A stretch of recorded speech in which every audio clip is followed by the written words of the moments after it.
Ito naman ang ating next tutorial. Dalawang clips lang kailangan natin. Yung ginagalaw natin yung apple sa loob at yung apple na nasa labas na nasa taas. So, overlay natin yung may apple ng totoo. Para lang ma-timing natin. Dugdugsong lang naman natin yan eh. So, overlay natin. Yan lang. Idugsong natin pero hindi yung sa edge na edge. Para maganda yung pagka labas pa niya. Yan, ikat natin. Masyadong mahaba. So, yan. Ganyan lang. Ita-timing lang natin. Off. Yun. Medyo, yan.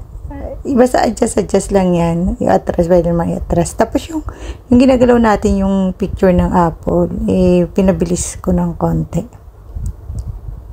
Tapos ito, adjust natin.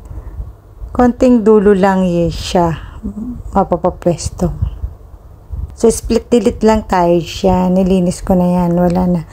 So, yung picture na yan, sa iPad yan. Oh, yun. Timing. Oh, yung saktong papalabas na ganun. Dapat may magiging apple na.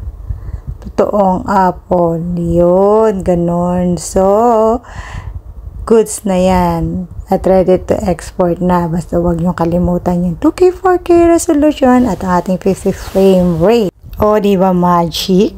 So, sana may natutunan mga kabebang hanggang sa muli. Bye.